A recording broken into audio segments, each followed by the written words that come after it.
everybody wants 30 and then the questions. And that's not allowed. Maybe like say 27 plus 3, yeah. Let's do that. Yeah, The let's floor, stick with that, yeah. the floor is yours. Okay, thank you. Thanks for the invitation, and today I'll present what was my previous thoughts. Yeah.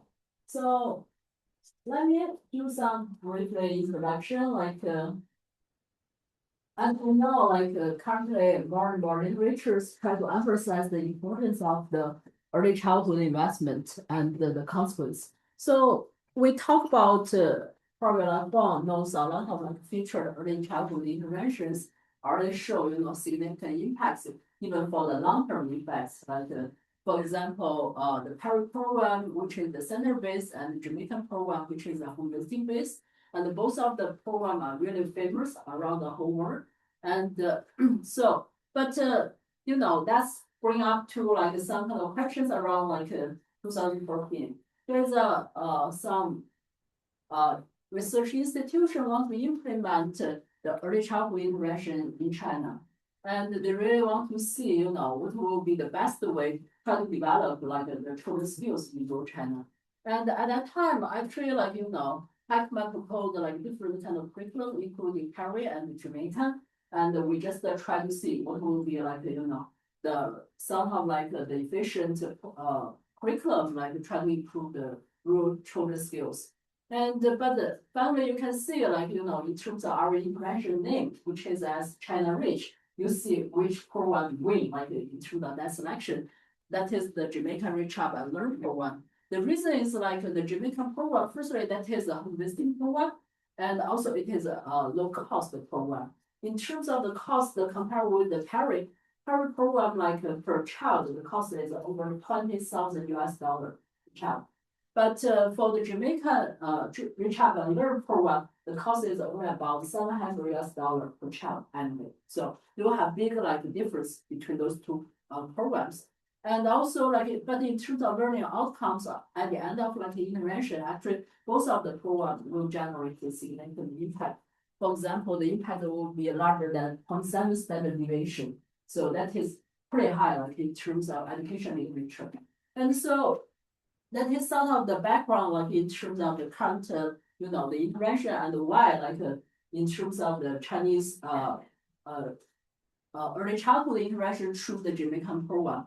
But still, like there exists a lot of like open question in this literature, not just if we implement some curriculum and then we got the positive impact on children's skill, and then probably that's it. Even a lot of my friends like just talk about that. Probably we don't need to study anything related to early childhood stuff, because we know that is important, can generate good impacts. But still, like we talk about, there exists a lot of open questions we should develop. For example, the first thing is what's the key mechanism through the effective home visiting intervention for children's skill development. So why that is very important, even for the Jamaican Reach Up and Learn curriculum that was implemented over 20 countries around the world. But that not mean like when they implement the same curriculum and they will generate the same impact. For example, some of the intervention implemented in the country of Colombia, but actually have no impact. And so, but some countries like when they generate also like in Bangladesh also have like very little impact. So that's why like we said, okay, even the same curriculum, but could generate a quite different impact. And we really need to develop like what's the key mechanism for the successful intervention to promote children's skill development. And the other thing is like that will be more fundamental or technical stuff. That is how to measure skill and skill growth.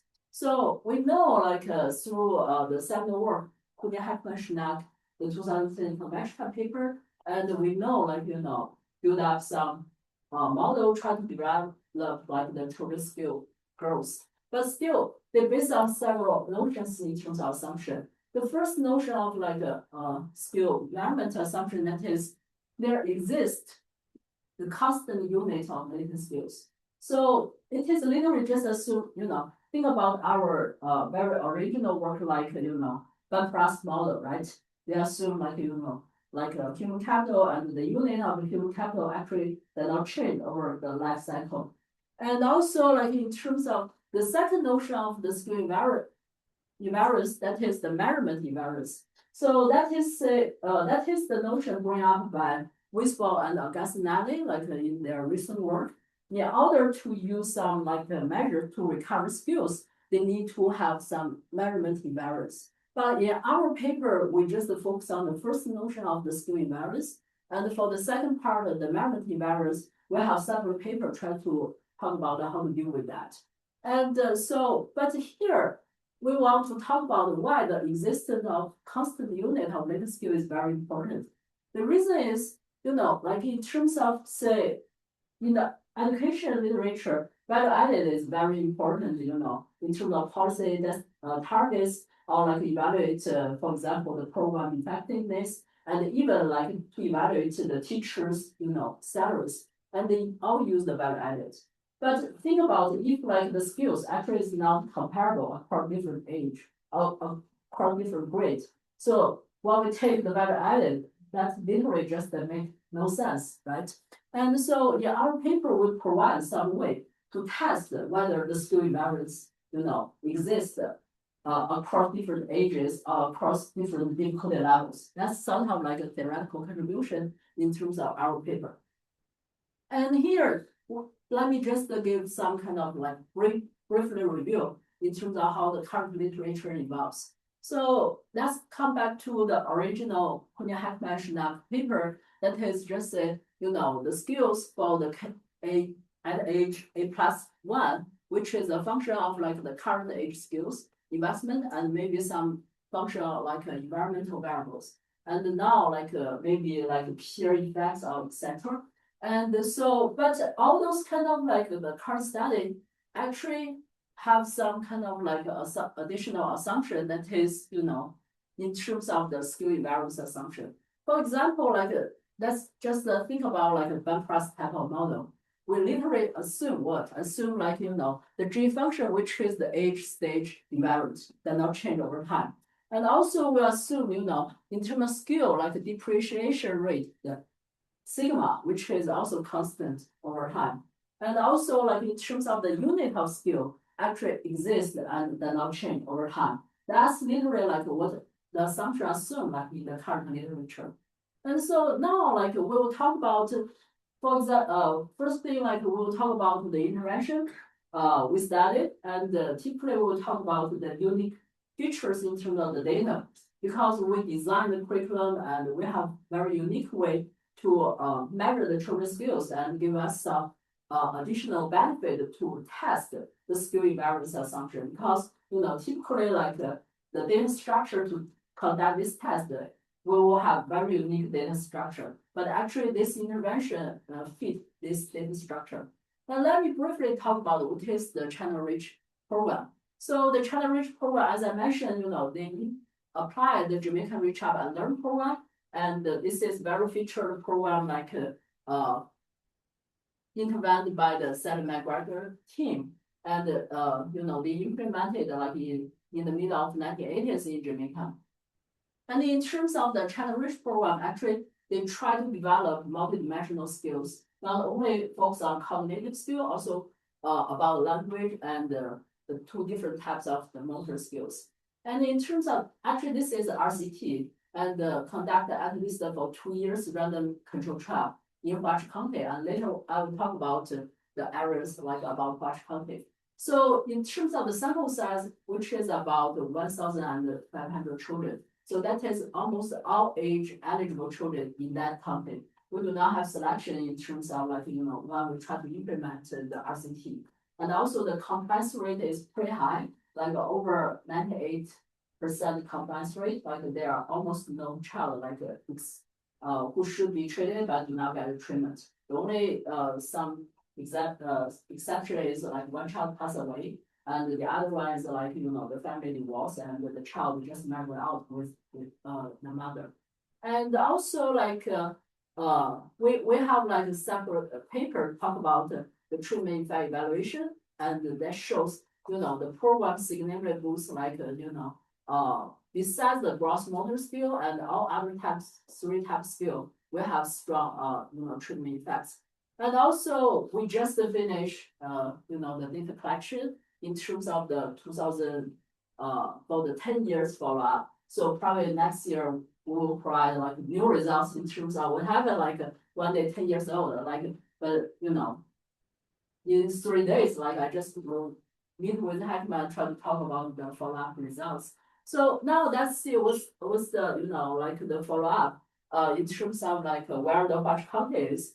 It is literally like in gastric province, and as well known, the gastric province, which is the almost the poorest southern province in China. And also, how poor it is, just, in terms of like the Hua County, which is one of the poorest county in the whole China. And the average like household income is only about 1/3 of rural household income in China. And also you can, it also have like the features about 40% of children fathers work outside of the rural county.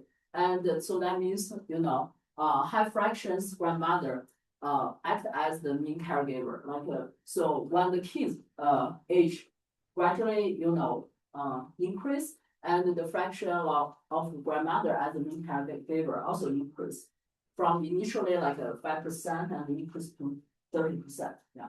And also, now we will see like, in terms of grandmother, actually, on average, like formal education year, less than 3 years.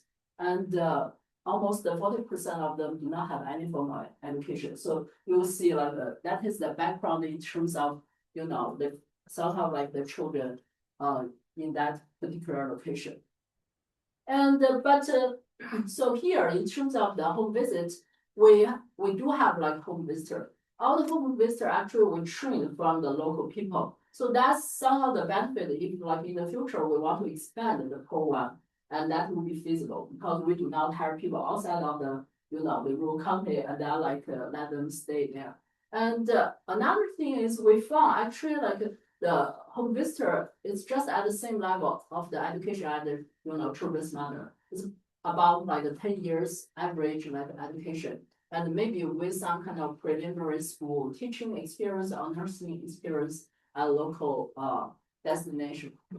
And also like for our procedure, we train those home visitors about like 1-2 months before like the intervention started.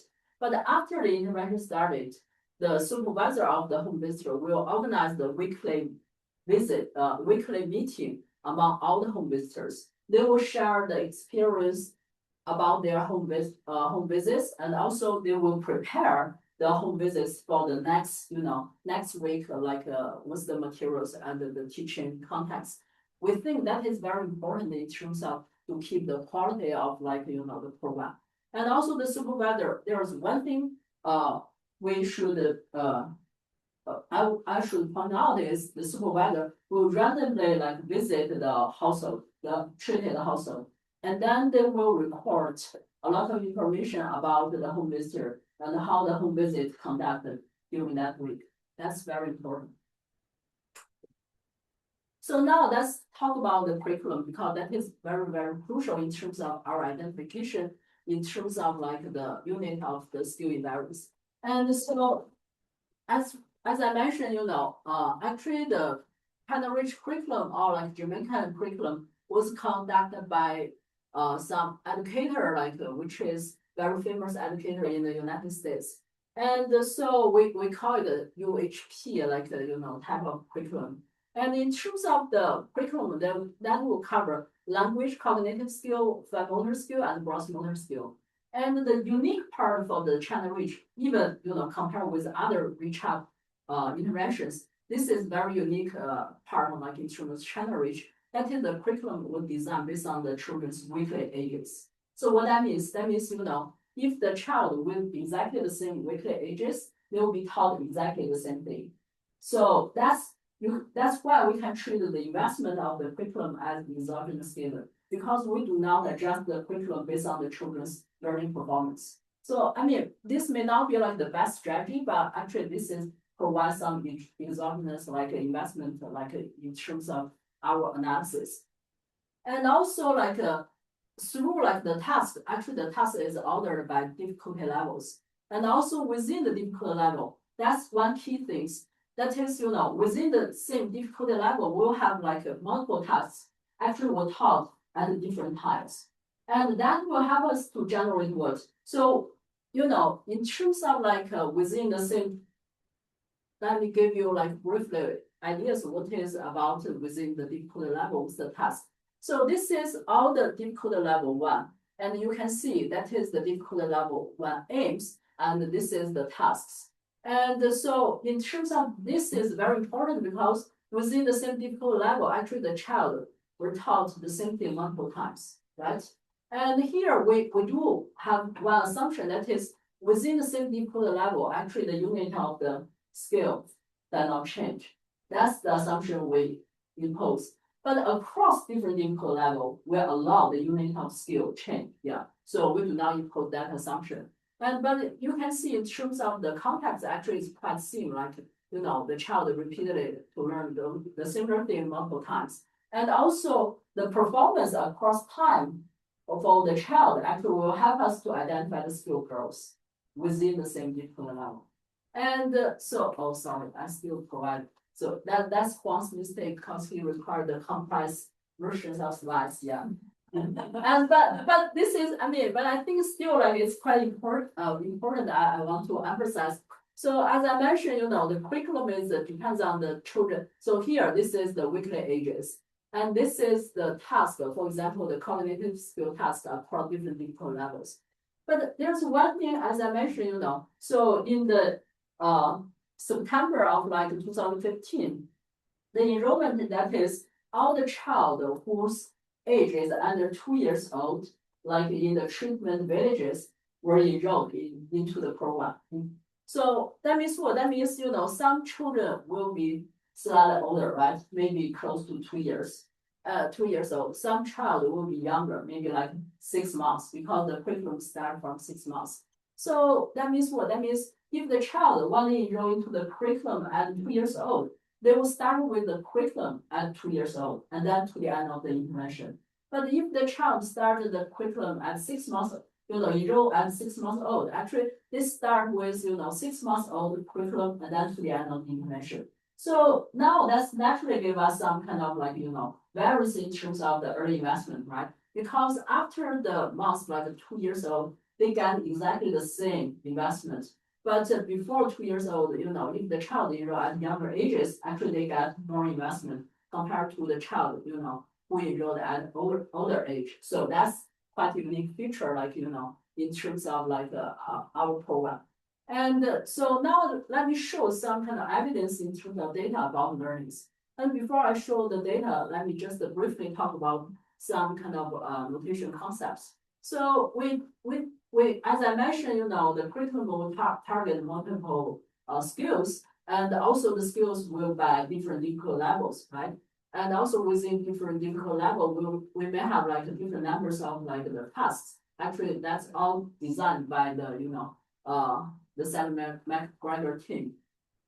And also here we said because the latest skill we cannot observe, but what's the data we observe? The data we observe is whether the child passed the task independently at the end of like each weekly home visit. So that's the information we know, like whether the child, for example, at weekly age, say 20, and for the difficulty level, say 5, and the skill type maybe cognitive skill, and we'll know whether they pass that, okay, really. So pass or not. So, and then like we'll have like the indicator of like, the pass or not, like in terms of data sets through the whole intervention. That's the data we have. And then we can use this to construct what? So we order the children's task performance within the difficulty level and also across by different orders when they learn it. So you can see actually within the same difficulty level, when the child learns the same thing like multiple times, actually the performance will improve, right? And then when they move to the next difficult level, actually maybe the passing rate will drop, but when they learn the similar thing, they will, the passing rate will increase again. And this result is quite consistent, not just for the cognitive skill, is also true for other type of skills. And so this is sort of like this pattern will help us to identify some kind of learning procedures. And now let me talk about the dynamic learning model. So if think about we only have like one difficulty level. And as I mentioned, if the latent skill is past some threshold K bar, we'll observe the child will independently, pass the task at, difficulty level 1, for example. And otherwise, if the latent skill is smaller than this K bar, and what we observe that is the child will fail the task. And so in terms of here, the learning model, we use relatively simple versions of the learning model, but they do have like a lot of components fitting with the current literature. Firstly, we assume the growth of the learnings, the log of the improvement of the skill, which is a function of like the investment and also the function of like, fully operate through age. For example, maybe like the child just could grow up through age when they develop. And so, but now like in terms of the investment, we also separate into two parts. One part is just in terms of like, the child learning ability, you can think that way. And also like the, for example, the parenting investment or like interaction or like the home visitors. And another part is purely just through like the curriculum. That is, if it is within the same difficulty level, this part will be the same like in our model. And also, as I mentioned, within the same difficulty level, we assume what? We assume the unit of the skill actually invariant within the same difficulty level. And so in order to match with the data, we do add some shocks and so to match the data. And within the same difficulty level, we assume like, as I mentioned, they will have multiple tasks within the same difficulty level. And we assume like for those tasks, the shocks will be ID. And but as I mentioned, this model could be easily generalized to the multiple difficulty levels. And the only changing part is, across different difficulty level, the threshold of the past the requirement of the skill will be different, right? And also, but in terms of like the shocks, within the same difficulty level for the task, we assume that is ID. But across different difficulty levels, the variance of the shock actually, we allow that is different at different difficulty level. And so now that's come back to the key notions of our paper we want to examine. That is whether the unit of the skill change across different difficulty levels. So what that means? That means, if we think about this is sort of the terminal skills for the children at difficulty level L-1, and whether the child will, bring up that latent skill to the next difficulty level without any appreciation or depreciation. So if, we assume like the unit of latent skill does not change across different difficulty level, actually this condition should hold. But, here we can conduct a test that we said, okay, if, the next time period initial condition for the sort of like the difficulty level L, which is the function of the terminal value at the difficulty level L-1. And we can test this function. If this satisfies the skill invariance assumption, this function should be identity function, right? So that means what? That means, the constant term should equal to 0 and the slope term should equal to 1, at least in terms of a fine approximation. And so that's, and in terms of identification, because, our all data is like binary variables, and we cannot observe like, the latent skills. So here we do need to have some kind of identification, which is like associated with some of here, as I mentioned, we do some kind of parametric assumption about, the initial condition, which is a function of some shocks and also family background. And here, this is about the learning productivity, and omega, you can think that is the learning ability. And for the beta X, which is we observe the interaction measures between the child and the parents, and also like the interaction between the parents and the home visitor. And also we have some measures about the grandmother involvement. And so now we can rewrite the whole latent skills will be this parametric function. And here, let me talk about some intuition, like because the time of the limit, and I'll talk about the intuition in terms of the identification. As we mentioned, like because this is the index function, right? And first the identification that will depends on, we do need to make one normalization that is about, for example, look at here. If we have enough variation about z, x, and q, and for example, if we can identify the sigma 1j and all other terms will be identified, right? And but for here, like in terms of the sigma 1j means like the first difficulty level and for the J's tasks. And so we need one normalization in terms of the values of the sigma 1, 1. And also because if we have like more than 3 tasks, and because we assume like those sharps are independent with each other. So actually we can compute, what is the sigma 1j if we have at least 3 tasks. And if so, we can identify this term, and everything will be identified at difficulty level 1. And also now, if we can identify difficulty level 1, we will talk about how we can identify whether the skill, the common skill assumption will be held from difficulty level 1 to level 2, because other logic will be the same. And so now here, as we talk about, which is the, for the initial condition for difficulty level 2, which is the function of the terminal value at the difficulty level 1, right? This is the function. And now we want to test whether this function is an identity function. So that means the constant term equal to 0 or slope term equal to 1, right?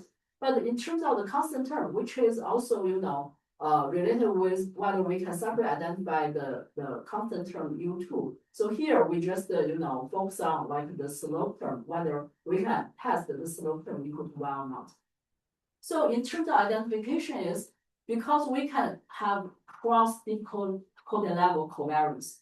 For example, for this case is, the first difficulty level at age A prime, and this is the second difficulty level at age A. And we can have the covariance between those two difficulty level and also at different ages, which is the function exactly just about the slope term. Because all other parameters already identified at first difficulty level. So this additional moment will help us to pin down, this slope term, and will help us to test whether the sort of like the slope coefficient equal to 1 or not. And for higher difficulty level, the identification logic is the same. And now let me go through some kind of estimation results. But you just believe me, like we match the data pretty well, and we have like over 900 moments, and over like 95% of the moments, our like simulated moments within like 95 confidence intervals. So we did the data pretty well. And in terms of here, I want to highlight, this is a structural parameter in terms of like across different difficulty levels, the bar. Minimum skill requirement. And when we try to estimate it, we do not impose this should be monotonic increase. And but actually in terms of our estimation result, that it do it monotonic increase. And another thing we want to emphasize, which is also could lead to like the new research like in terms of fade out. So you can see like across different difficulty level, we can estimate what's the task variance, right? And but we do find for some difficulty level, the task variance is pretty high. And and for example, at difficulty level 8 and 11, and later we'll talk about, so that could lead to some kind of fade out literature currently discussed. Because let's see what will generate the high variance in terms of like the estimation. If like here this is the passing rate within the difficulty level 8 and 11. And you can see here, well, okay. And you can see here, if like there's very small like, errors or like, the variance, we may expect that actually the sort of the passing rate will be monotonically increase. But after, maybe like at the task level, task like number 7, actually it's not monotonic increase. So this kind of variation in terms of passing rate will generate the, if we try to feed the data, we have to have the lag variance. And similar situation for the difficulty level 11. So this kind of like because what's the fade out in the current literature? Because the fade out we'll talk about, here, maybe like we cannot find like the children have better performance or whatever. But if, is one potential reason is just because of the variance of the task specific shock could be large. So that will be one potential explanation for the fade out. And also like you can see, we compare our model prediction in terms of variance and the data and the model fits. Yeah, so that's why one thing we want to emphasize, how to feed the fade out. And another like very important thing we talk about is, we want to conduct the test of the slope term, right? That's very important. We want to test whether this slope is equal to 1 or not, right? And so you can see for language skill and cognitive skill, for majority of like the equal level, we reject that assumption. And also in terms of geometry test, we also reject that assumption. So that means what? In terms of our like estimation results, we reject the common skill assumptions for both language and cognitive skill. But for fine motor skill, actually we do not reject it.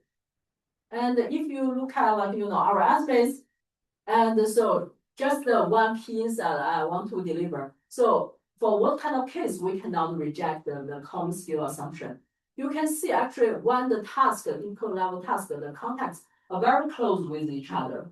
For example, here you can see the child point out pictures and name 2 or more pictures. Here 7 or more pictures, etc. So when the task context actually quite close with each other, we cannot reject the common skill assumption. But if they are far away, we will reject it. Okay, yeah, that's close. And so now we just extend the model slightly because we allow the different type of skills could have like a cross impact with each other. That's quite an important thing. I just show one result and jump to the conclusion. So here we want to see whether the cognitive skill will benefit other type of skill development or like the other way around. And we found a very interesting finding that is, we do find the cross-fertilized, impact, but that is not symmetric. So what we found is, you can see here. So here, in terms of like skill, like the same type of skill will benefit their own type of skill development. But we do find a very interesting thing is, for example, this one, that means if you have high cognitive skill, and you will have to benefit the language skill. And also, so in our like estimation results, like the main finding is the cognitive skill will improve both language and fine motor skill, and the language skill will improve fine motor skill, but not the other way around. The fine motor skill will not have to improve the language and cognitive skill. So that's one thing. And in terms of vector version, we also did similar thing. We got the consistent results. Now we get the conclusion. So one thing is, the home intervention to improve the children's skill development. And also we got some, here, like we have separate paper about the dynamic complementarity. Maybe next year I can come here to present it. And also like, in terms of the evidence about the common skills, and we do find like in our sort of estimates, we rejected only like for some specific skills. We cannot reject the common skill assumption. So that means what? That means when you try to use value-added method to conduct your research, you should be careful. Yeah. And also in terms of cross-fertilization, and we do find it. Okay, that's it. Yeah. Thank you.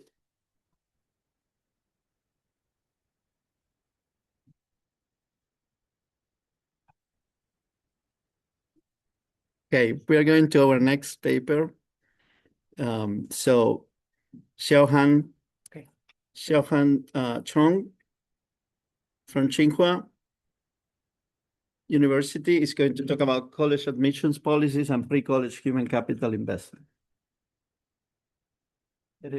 Thanks for having me, and thanks for having me. Here my topic is about college admission policy and pre-college human capital investment. Are you see that from China? This is a joint with former student and my colleague.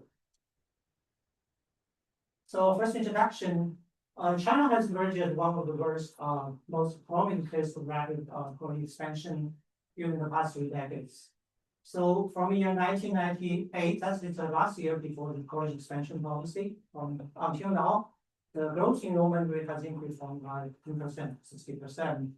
The admission rates among applicants increased from like 30% to 80%, as pointed out. So the new colleges entering the market, however, are most entirely located at the low end of the market. There are many local administered and privately owned college with inadequate funding. So if you look at numbers of higher education institutions, that increased from like 1,200 to 3,000. But for the higher level college, that is central administrative college, only increased from 110 to 130. So there's naturally the chronic scarcity of the high quality colleges. So if you look at the admission rates among applicants for the 4-year university, that would be like a higher level than the 3-year vocational university colleges. It's stagnating at 40%, and for 12,100 universities, it's like 6%, and for top 30 colleges at 2%. If you count among the college attendance, you can calculate that the admission rate actually declined by more than half.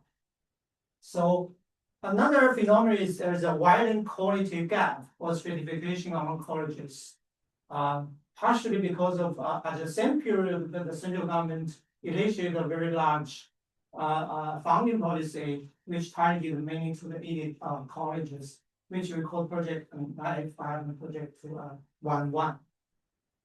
So this is the picture I draw from my master students as thesis. This picture just shows the divergence trend of this cutoff point in China.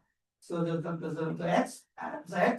percentile x is the initial cutoff point in 2007. That's the early year we have data on the vertical axis shows the growth rate of the cutoff rate, cutoff point. So you can see there's a clear divergent trend of this cutoff rate, which actually indicator of this sustainability in colleges. So at the same time, along with the unbalanced, I call it unbalanced college admission, you can also observe a nationwide phenomenon that is a fierce competition for admissions to high quality colleges. In China, we call it educational evolution or educational anxiety. So this has become a very present social concern in China. If you look at data, the average age study of high school students increased from like 6 hours to 9 hours in like 10 years. And the family education also increases and become one of the largest proportion in the world. You may also know that there's unprecedented growth of extracurricular training business. So that's kind of a very serious problem in China. And also its investment, registration, and the sales increased quite a lot during before the 2019, before the government actually shut down the whole business in 2019. So there are also some document saying that there are serious and deteriorating mental health problem in high school students. So we can say that the kind of a market fascinating evidence showing that there's kind of this education evolution and education anxiety in China. So in this paper, we are just to build a very simple model and use a very simple solution method to answer the following question. First, how does an exam-centric college admission system affect student pre-college investment? And second, we try to measure the possible excess efforts or over-investment in human capital and associated with the loss. And thirdly, we are actually in any structure paper, we try to explore the policy from supply side. That means from the college side to alleviate this problem. So our case insight on purpose is first, college admission is a tournament and is a contest. In addition to a resource allocation mechanism. And the incentive for pre-college human capital investment works through 2 channels. The first, the productive channel. You can also gain real return from this pre-college human capital investment. And the second channel is a competitive channel. So not only the aggregate quality and quantity of college matters for pre-college human capital investment, also their quantity conversations. So this is the preview of our model. In our model, we have students endowed with unobserved heterogeneity abilities and make efforts to invest in pre-college human capital and strive for desirable college exam scores. The colleges vary in their colleges admit students according to their exam scores, and which are determined by the pre-college human capital investment and the college content.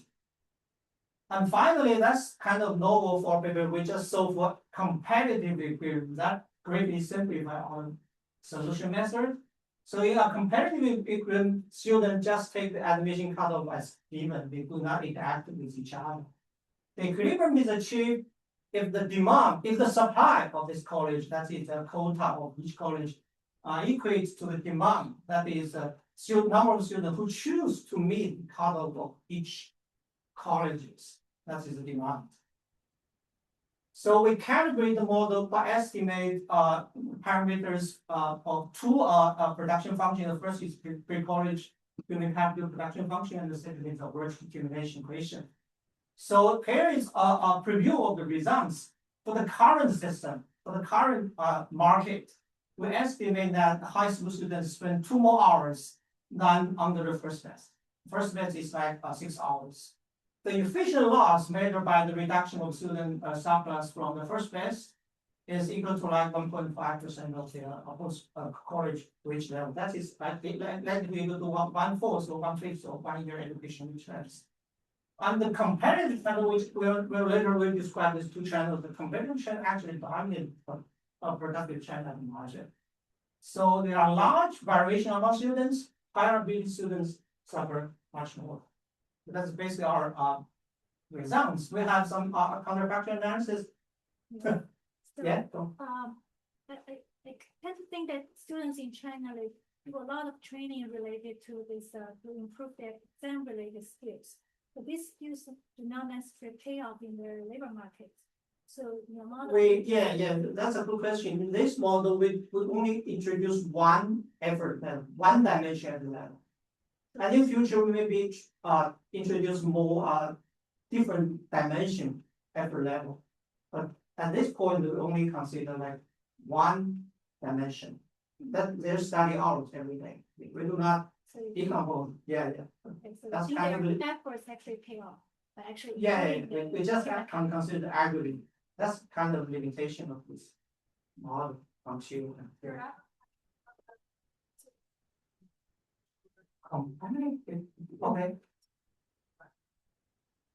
Okay.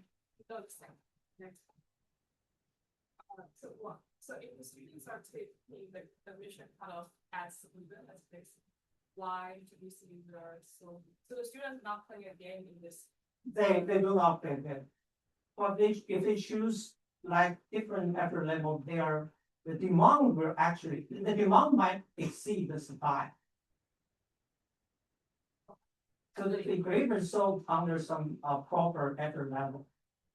So here the equilibrium means The demand equals to supply.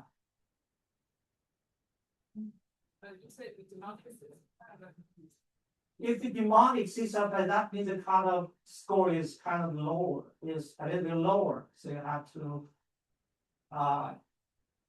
increase the cutoff to let the demand to the supply. Yeah.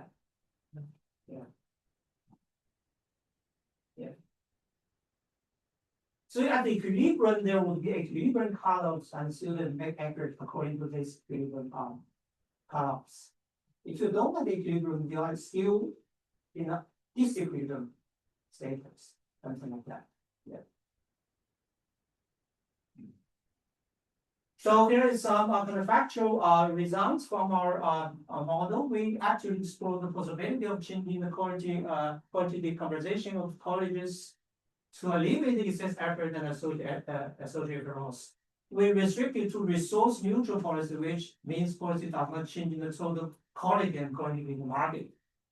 We found that reducing the quality gap between colleges and expanding the high quality college quotas can reduce excess effort by up to 5.5 hours. The debit loss by up to reduce the debit loss by up to 0.5 percentage points. reduce competitive ratio up to 30% points. So we are going to skip this literature. So here's the model. Is very simple model. We just introduced like two production functions. The first is human capital production function, which just indicate that how this human capital is determined by the ability of students and the effort he put into their studies. And we also need the cluster function to choose the equilibrium effort level. So this is the traditional complex cluster function here, and the class is relatively related to their abilities. So there is a single effect of this ability. So there are wage determination equation. The key here is that the P is actually not a exogenous. The P kind of is endogenous. The P is determined by the equilibrium outcome. So that's a main trick of this paper. Then the other side is very simple. So students choose every level to maximize their equilibrium changes. Right. So here's in the simplest model, we only consider like two colleges, a large amount of students. So we just mentioned that college admission students are going to their schools. So the first best, we assume that under the first best student ability is fully observable. So the college allocate students just according to their abilities. So according to our specification of the functions, it should be natural that this is a positive social matching between maximize the total social welfare. So consider there is a cutoff ability 8 pound. So we will figure out that on the first best, any student with ability lower than 8 pound, which is the lowest ability eligible for college edge, will choose socially optimal effort for going to the low quality college. So the students don't choose applications and enrollments? In our model, we don't have application. If you pass the cutoff of the college, you just go to, because there's only vertical differentiation among colleges. Everybody prefers high quality college. If you meet their cutoff, you will definitely choose the high quality college. Yeah. We don't have any horizontal differentiation. We don't have any heterogeneous preference among students. That's not enough. That's not enough. So students with ability higher than 8 pound will enroll in college edge, who will also choose the social optimal effort as a formula. So finally, the social welfare will be maximized. So consider the competitive equilibrium model. So under this model, the student ability are not observed by others, and ambition are purely based on their scores, their DOCA score, their college admission score. So under this model, the competitive equilibrium is achieved if for any given cutoff scores of college age, there's only one cutoff if you have only 2 colleges, that's the college average. Students choose their individually optimal effort E, leading to an optimal human capital investment level S or L. In our model, they are same as this deterministic model, as well as their admitted college. They just choose effort level which is larger than S bar, which is lower than S bar, and they will definitely go to the high quality local colleges. And the equilibrium cutoff score of HS, that is S bar star, is determined by the demand and supply, by the equation of demand equal to supply. That is, so the model only need to solve this kind of equilibrium cutoffs. So under the competitive equilibrium, we define the EAI's S bar as you can see it's at the cutoff meeting effort level. If you make effort level as large as EAI S bar, you will definitely go to college edge. So you can figure out the equilibrium cutoff school S star is achieved if these 2 kinds of effort level are the same.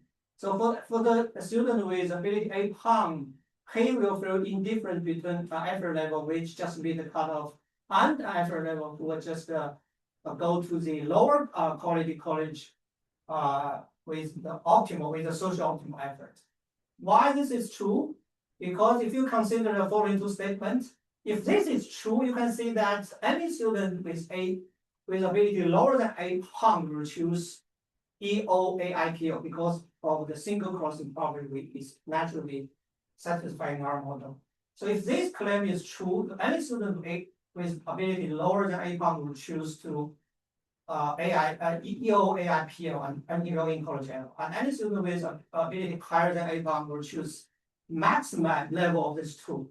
Yeah, if this is necessary for entering the high college, but if they have some optimal level which is even higher than the effort level to attend the high college, we will definitely choose the optimal level. So this is results. So the interesting thing that is equilibrium outcome is the same as the first best outcome. The only difference is that some students make some excessive efforts in the equilibrium. So this is let me just show the result we just stated. So there are some students have the ability between A pound and A tilde. A tilde is the ability which equate the effort level of meet the cutoff effort level of the optimal effort level to reach the high quality school. So there are students only lying between these two cutoffs, they will make excess effort and they will generate virtual loss. Other students will not in this sample model. Why do we call it excess effort? Because it is higher than the first best effort. Their first best effort should be here. It should be here. Made a statement that first best is competitive as first best. Competitive is You wrote that competitive allocation is the same as first best. because we define the first best as your ability is observable and the planner, the social planner would allocate you to the college according to your abilities. Remember that even under the competitive rhythm, the allocation is the same. Wait, allocation. The allocation is same ability, but there is inefficient. because you make excess effort. Because you have to signal your abilities through this competition. Yeah.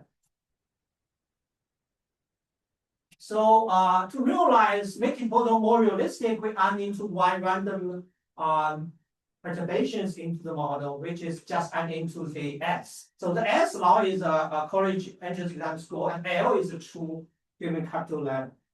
And the maximization is the same because except that this time you maximize the expected utility. So the competitive the definition kind of similar to the one without the perturbations, but actually the solution procedure kind of different, but the concept itself kind of the same as before. So one of the advantage of this model with perturbations is that we can decompose the effort level, the effect of effort level on your returns into like two channels. We just we said before, this is the productive channel versus the competitive channel. So remember that the revenue part of a student utility function is just their wages. The R represent their wage. And you can think about it as the revenue part of this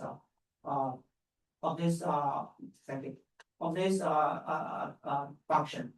So the marginal revenue actually can be decomposed into two parts. So the first part is that you fix the quality of your colleges, and in this part, the human capital still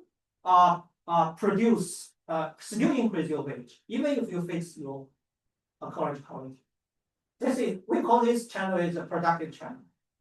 And there is a competitive channel, which means that if you increase your human capital, you will increase the quality you attend. The quality of college you attend. So this is a competitive channel. So you can calculate actually the competitive channel ratio by divide the MRC divided by MR. So this is kind of a numerical example of our model. So the black line represents the model without random perturbations. You have seen that before. And the red line represents the model with random perturbations, with some degree of random perturbation. That the pattern kind of similar between these two models. And you can also see that there are excess efforts for those students just near to the cutoffs. And their human capital kind of higher, a little higher than the first best. But interestingly, for the welfare, if you have ability slightly lower than the cutoff, you actually have a higher utility than under the first best and under the kind of the deterministic ability outcome. But for students with ability higher than the cutoff, they are actually hurt from this competitive period compared with first best outcome. So this is the competitive channel. You can see that competition actually higher for the student around the cutoffs. So there's some calculations. The calculation kind of very simple. We just use two data sets. Like everybody in China knows the data set, CFPS and the CCSS. And the CCSS is kind of private owned data, and this is a survey conducted by the colleagues in Ireland. So for the first data set, we use it to estimate the human capital production function. We do not have in this data set, we do not have college entrance exam scores, so have to rely on some CAT scores to represent both the human capital as well as the ability. That's kind of shortcoming of our paper. So I don't find any other reliable data. So this is used to estimate the human capital function. And the second is from CCSS, we have college exam scores. And we just categorize college into four tiers, 211 colleges, tier 1, tier 2, 3, and the default group is the vocational colleges. And L, there is a true human capital. We have a kind of a moment method to construct a measure of this human capital, which is interprofessional comparable. The L in the second equation is different from the SIQ in the first equation. So I use like a conversion coefficient to adjust this SSI bar measures to this LI measure to connect these two models. And the only parameter estimate using this structural model is the mu. It's a cost function parameters in the model. Okay. Conceptual question. So do you think that the college is a signaling or DSI actual value production through attending the college? In our model, we do not modeling the human capital investment in college. We just model the investments before the college. So the wage is determined by what kind of college you attend and you pre-college in class investment. True, but This is a kind of a reduced form for the college part of the story. I see. But what kind of evidence support the argument that the college value is kind of homogeneous across individuals? Seems like you're assuming this. Yeah, we assume nowadays is kind of heterogeneity, some kind of horizontal differentiation between colleges, and this kind of matching issue, kind of heterogeneous student versus and horizontal differential colleges. That kind of matching issue is not in our model. The major is not. The major is also not in the model. Yeah, sure. So we don't have time, but I just use a specification, a kind of different specification for the human capital because kind of this one case of the paper. So actually, we take these CATs to go far away from each other to represent both S and A. So this kind of the most sensible outcome we can have. So for the wage equation, I think is okay. We also use RD to correct for the endogenous, but finally we use this simple OLS regression to estimate parameter in the wage determination equation. So this kind of these key parameters here, this ability, this is coefficient of effort is kind of small. And we have these college quality premium, which is kind of high, which kind of high quality college. This is the human capital coefficient innovation definition. And we also have to estimate, we don't have time, we also have to estimate kind of the derivation and the new. And this is kind of the key parameters in the model. So this is the redundant. This is redundant for the current system, not for the counterfactual. So you can see the effort is actually very higher, much higher than the first best. The red is equilibrium, the black is first best. Human capital, not much. And welfare, under the first best, the welfare kind of have a layer structure because you have a discrete quality of colleges. So it's a kind of the first best kind of layered. But the equilibrium outcome kind of cluster together because there are perturbations. First, because of their perturbation. Second, because there are excess effort that makes some students to make a lot of effort and that decrease their welfare compared to the first best. So this is a comparative channel ratio, and most of the students have a comparative channel ratio higher than 0.5. So it's a numerical outcome that's the same as the graph. So you can see that there's like 2 hour excess effort, and you have 1.5 every loss. You have over 0.5 comparative channel ratio, and you can also see the cutoff scores are higher than the first test. So we do some kind of a robust check, and we don't have time to show that there are large variation. And higher ability students suffer much more. We have a regression to say that. So for the counterfactual, we consider several kind of policies, reducing gap, increasing high quality quota, and 1 million college between the different tiers.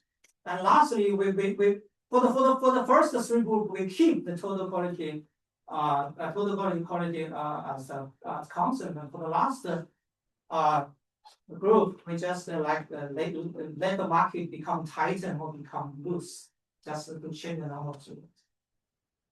So you can see that we only had several policies that have the largest effect.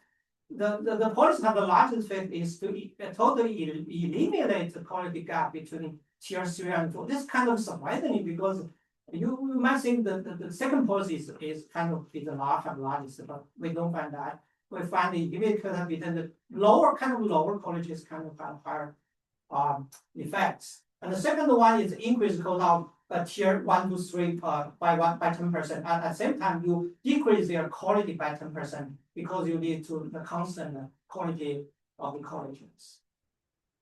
So that's basically finished my presentation. And even from the competitive channel ratio, you can see that both these 2 policies actually have a large effect. So that's a conclusion of paper. Paper shows that the excess effort to welfare loss are sizable in quality efficient condition, and we find some policy from subside which by changing quality combination, which can alleviate and excess and welfare loss. And here are some our future research direction, just as mentioned by Jiang, maybe I have included this market and share it in the model. So thank you.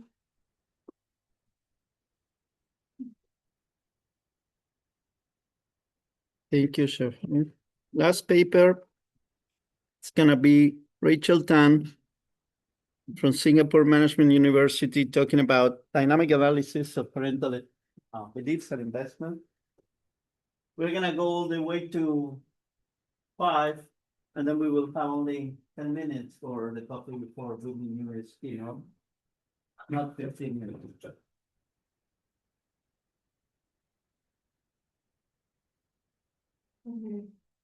So thanks for staying until the very last presentation of the last parallel session. So Rachel and I presenting a paper which is titled Dynamic Analysis of Parental Needs and Investments. So the motivation behind this paper is that we see that there is a socioeconomic status investment gap. So rich parents, they invest more in their children and poor parents. And this is concerning because these differences in investments then translate into differences in children's human capital and life outcomes. So The typical view is that this investment gap can be caused by differences in resources. So like rich parents, they just have more money, so they can invest more in their children. Or it could be due to differences in skills of children across families, which will affect their return on investment. But it could also be due to differences in preferences of parents for investing or for the skills of their child. In this paper, I'm interested to see whether there is also a role of differences in the beliefs of parents in explaining this gap. So the reason is to think that there may be, there is potential to be a self-fulfilling prophecy regarding parental beliefs about the skill of their child. So could be the case that rich parents, they hold high beliefs and this leads them to invest more and therefore their children have higher skills, which validates the initial prophecy. So to see whether there might be some evidence that this is the case, I first will show you some data pattern that I have from the National Retrieval Survey of Youth, and actually I put the data pattern here, but I will explain the data in more detail later. So here I plot the average difference in the belief measure that I will explain later between the high, what I call the high socioeconomic status parents and the low. So that in unconditional terms is the blue bar, and then this is plotted for different ages of the child, like 9 to 10, 11 to 12, and 13 to 14. And you can see that the blue bar is positive for each of the ages, and for the red bar, it's after a condition on the skill level of the child. So there is still a positive gap in this belief. Here I do a similar plot, except that now it's the investment measure that I have in the data. And so again, it's the average difference in the investment between the high socioeconomic status parents and the low at the ages 9 to 10, 11 to 12, and 13 to 14. And the blue bar is without controlling for anything, and the red bar is after I condition on the skills of the child.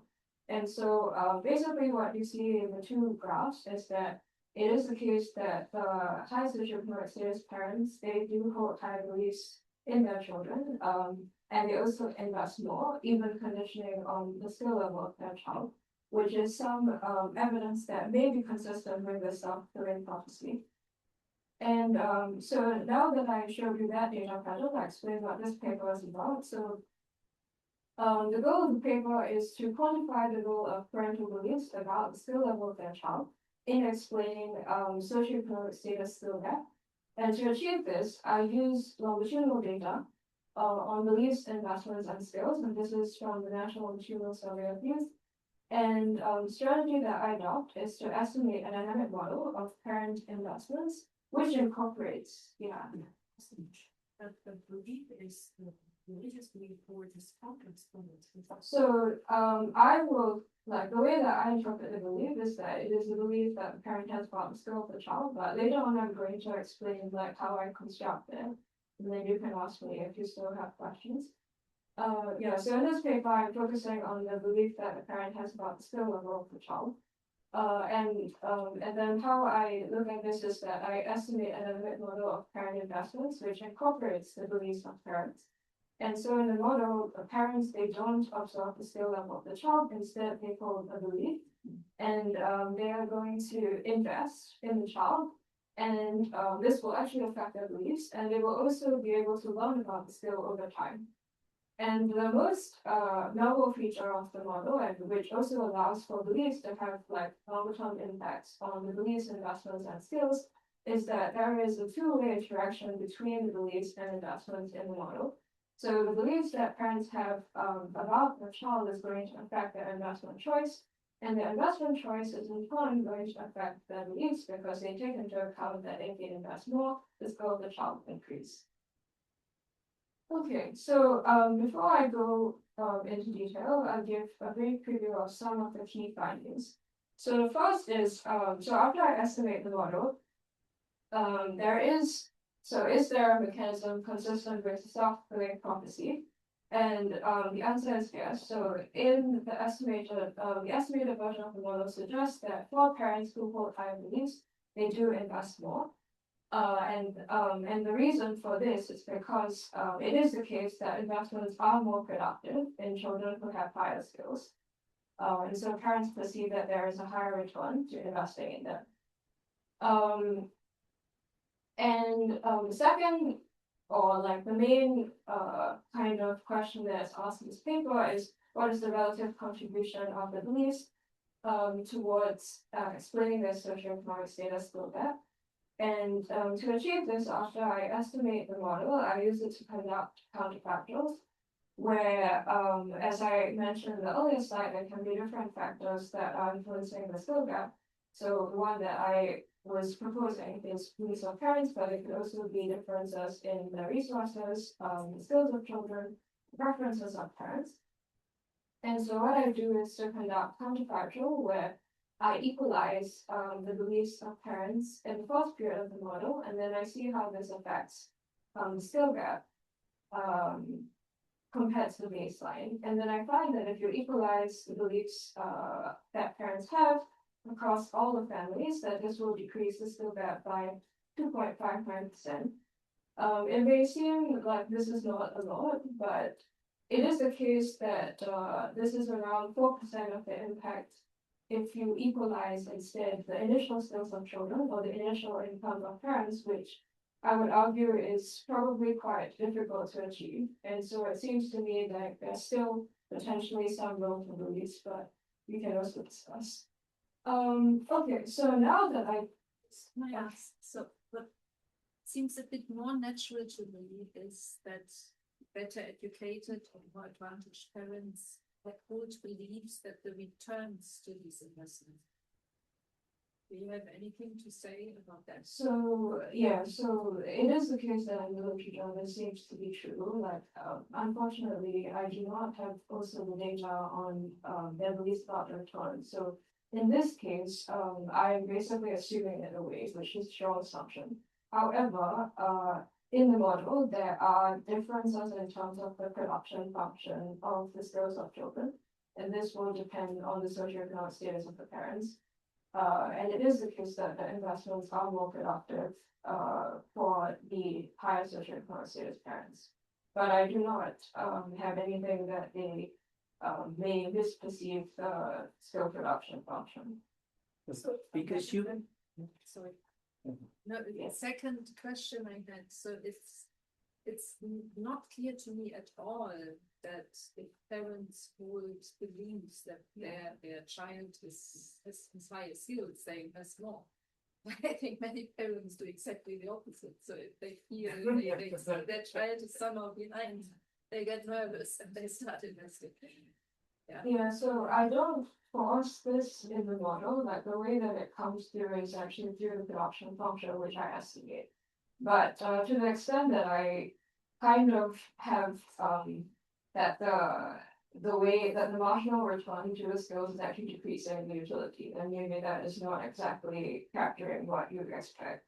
But in this case, I do not. I mean, what I said at the beginning is like the proposed way that it goes. In the reduced form kind of estimates, which I will not really have time to show, but I will talk about, is like the beliefs and investments are positively correlated in the data, even after I control for time inherent characteristics of the child.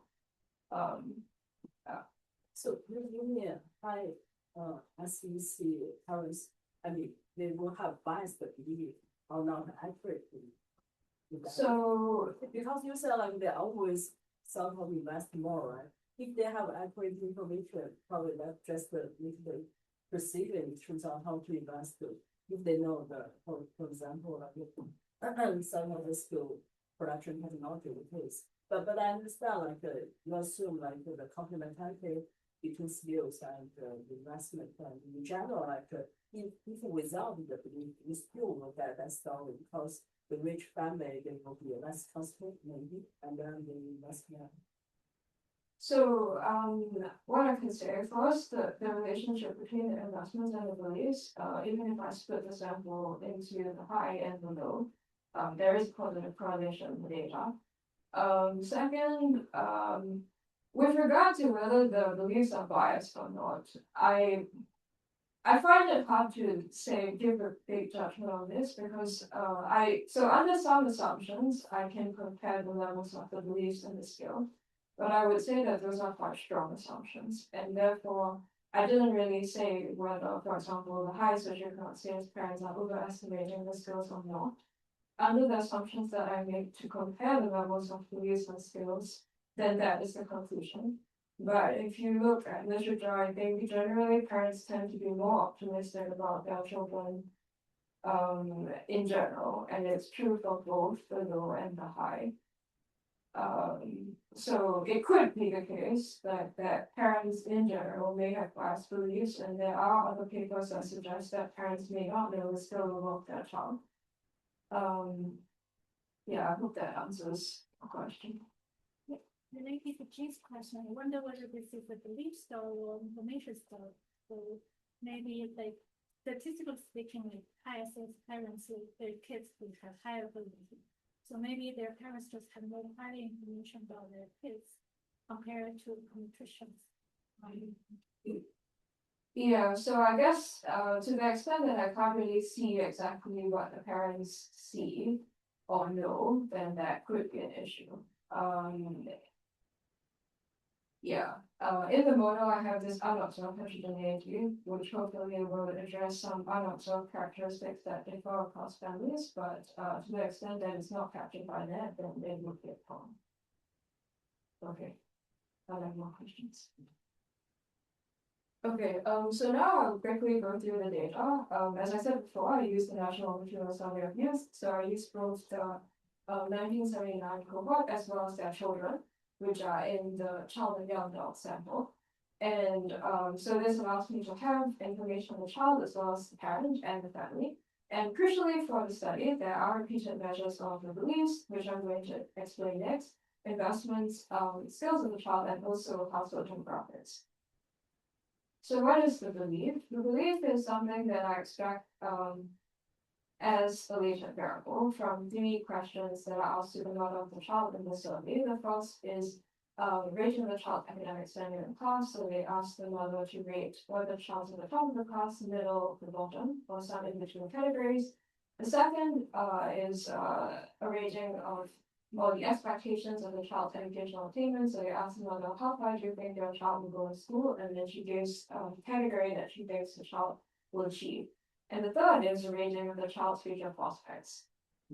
So I assume that these 2 questions are capturing an underlying belief that a mother has about skill of the child. And then I use the factor model to extract it. Reason for the factor model is that you could expect that each of these measures may be having some measurement error, and so the factor model helps to address this. And as for the investment measure and the skill measure, for the investments, I also extracted as a latent variable based on measures of time includes investments that are made in the child. So, for example, some components that go into this are how many books does the child have? Does the child have special lessons or extracurricular activities? And how often do you bring the child to the museum or the theater? And there are more than this, but I just give some examples. And again, I use the factor model to extract it. And as for the cognitive skill of the child, this is based on achievement test scores in mathematics, reading recognition, and reading comprehension. Okay, so can I ask one other question? It's the first question you mentioned, really was a relative compared to others in the class. But children go to very different schools. Yes. So how do you think about that? So even if within so kid from an advantaged household goes to a high quality school within their class, she may be in the middle of the pack, but still the ranking could be very high in the overall. Yeah, so I agree. Actually, to be honest, like there is an issue with like all of the degree measures that I'm proposing. So I do not really have a very good way to address that issue, which I think is probably the case. Although there is evidence that parents do base beliefs on like relative ranking, and that is important as well. At least I can say that. But there are issues. I mean, that in itself can give interesting feedback. Yeah.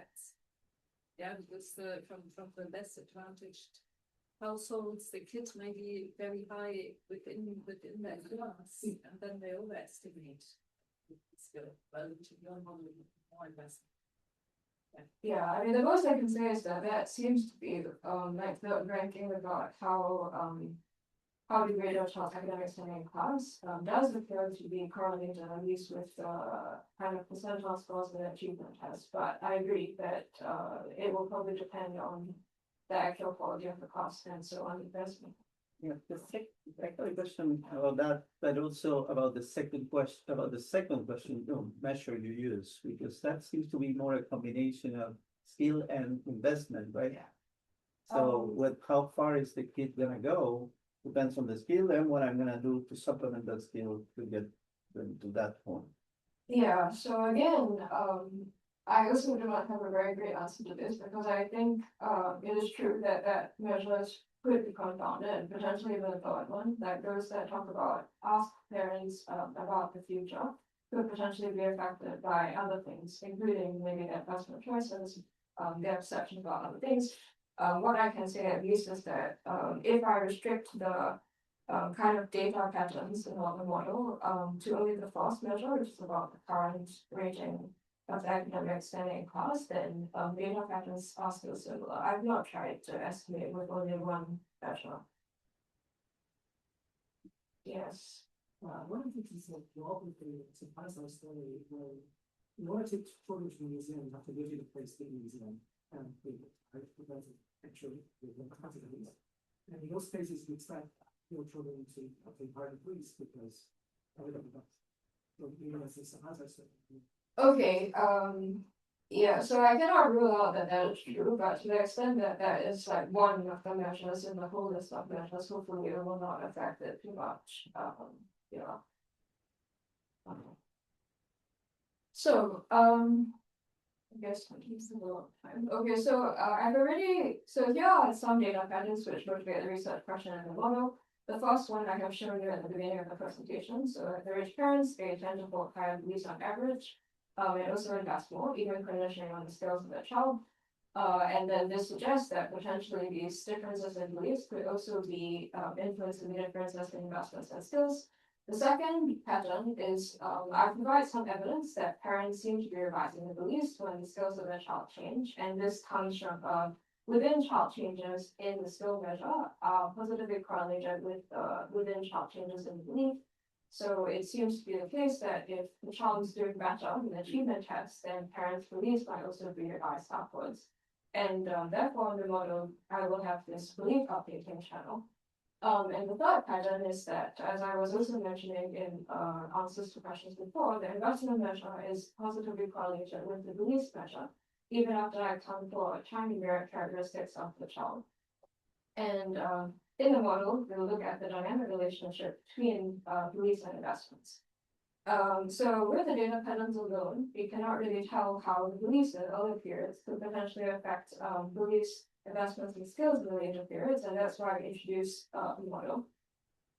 So what is the model? So the model is a single parent, single child model, and there are 3 periods which correspond to the child being aged 9 to 10, 11 to 12, and 13 to 14. And the timing of the model is like this. So parent will enter with initial belief about the child, and then they will choose the consumption investment and next period asset. And then based on the investment choice, they are going to form their prior belief about the skill of the child for the next period. And when they go to period 2, they enter with that prior belief, and then they receive a signal, which is a noisy measure of the skill of the child. And then they update their belief, and they have posterior belief. And then they make the choices again, so consumption, investment, and the period assets, and then they form their prior belief, and in the third period, it's the same. So, so here in the model, there is a two-way interaction between the beliefs and investments, because the beliefs that parents have are going to affect the perceived return on investment of the child, and therefore they affect the investment choice. And then the investment in turn affects the belief, because parents take into account that making more investments is going to increase the skill of the child. Okay. And other components of the model, so as you expect, like since you start the model at age 9 to 10, then parents and children are already different on various dimensions. And in fact, they are going to differ in terms of the belief, income, assets, and skills of the child in the very beginning of the model, and these are taken directly from the data. Also in the model, I allow for the socioeconomic status of parents to affect the dynamic processes, which includes the skill production function of the child, so how the investments and previous skills are converted into next period skills, and how beliefs evolve over time. So how the beliefs are updated can depend on socioeconomic status, and the income process is also going to depend. So like richer parents are more likely to have higher income in the future. And also, as I mentioned before, there is unobserved heterogeneity, which is an attempt that I have to try and control for other unobserved factors that might be potentially affecting families' choices, including their beliefs and investments. And this enters the model in terms of discrete preference types. So there will be a high type parent that has a high relative preference for the skills of their child over consumption. And this is going to, all else be equal, cause them to invest more. Okay. And so the model is estimated using the method of simulated moments. I don't really have a lot of time to talk about the identification. But I basically use panel data variation in the beliefs, investments, and skills, which I have from the data. If you're interested to know more about that, you can also ask me about it. And so now I talk again about this mechanism that I was also asked about before. So after I estimate the model, then the model does suggest that there is a mechanism which is consistent with the self-fulfilling prophecy. So parents with higher beliefs, they perceive that there is a higher return to investment in their child, and this comes through the production function because it is the case that the investments are more productive in children who have higher skills. And this is something that I estimate. I do not force it to be the case. And because of this, they invest more. And when they invest more, as I said before, because they take into account that investment produces skills, they're also going to hold higher beliefs about the skill of their child in the next period. And then this will repeat. So they might then have incentives to invest more again in the next. And in fact, there is also an indirect channel, which is that if they invest more, then on average, the skill of the child will actually be higher. And this is going to make it more likely that they will receive a higher signal in the following period as well, which could also be a force to have higher beliefs in the next period. So can it think like higher belief just the parents will have different factory in terms of skill production and technology? Because you said like higher belief will show is higher return investment. So the belief is not sure like your function. And I didn't know how your beliefs will affect that. It's because I didn't have a lot of time, but essentially the belief, so the skill production function is separate from the belief. So the belief is going to affect their expected next period values function, but the way that it goes through is actually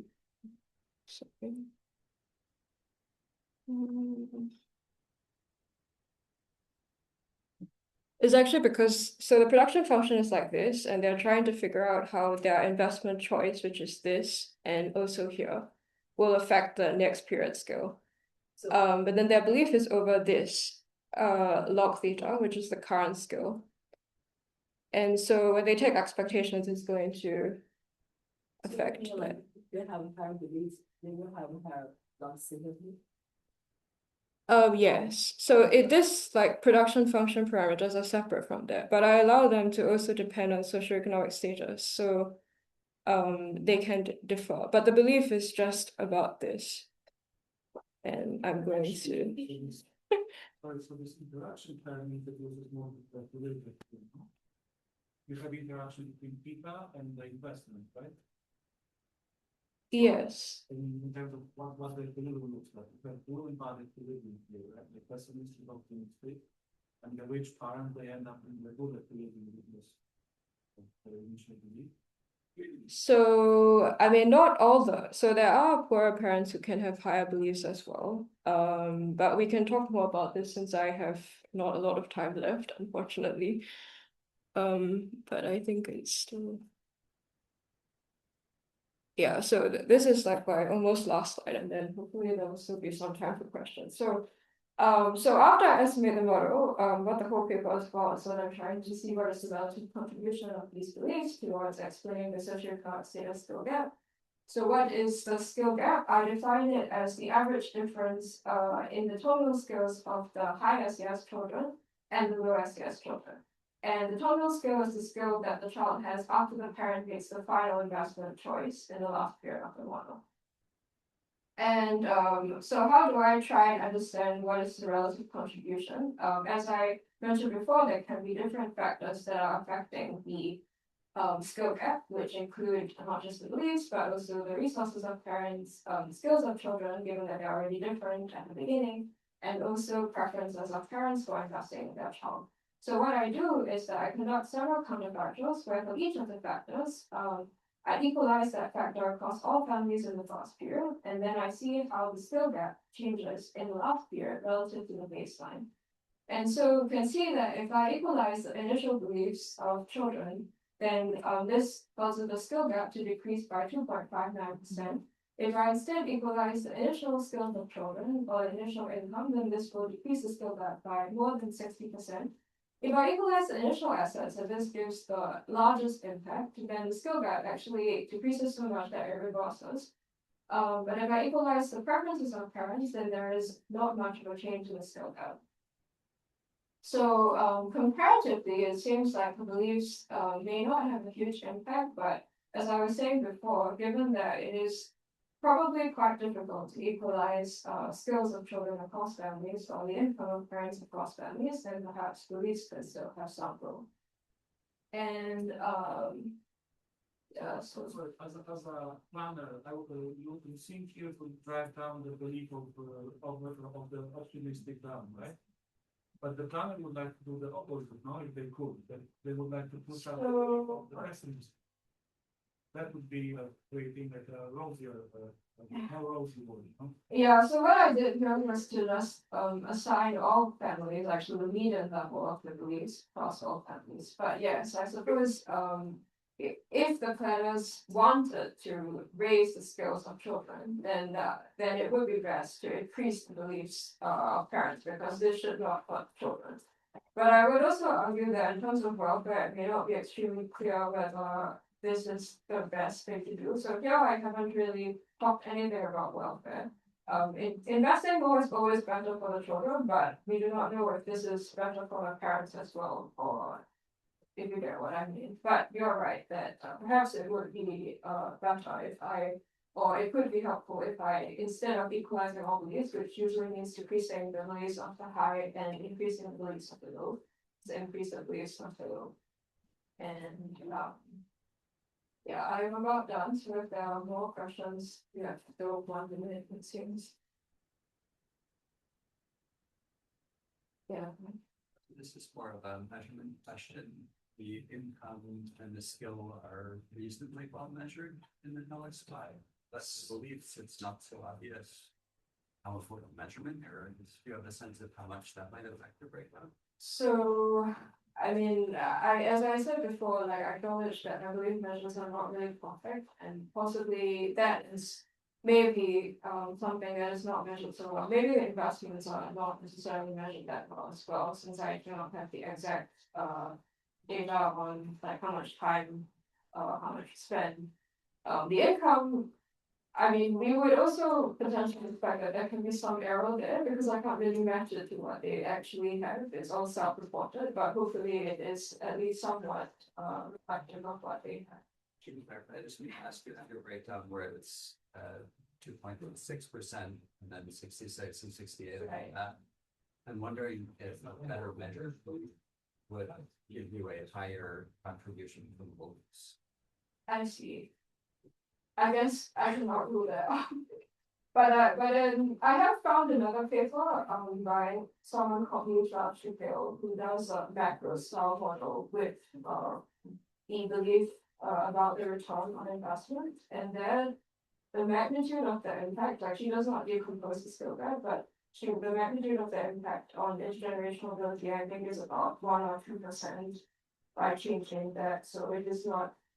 But I agree. Maybe it's because we do not have that convergence. And thank you. Thank you.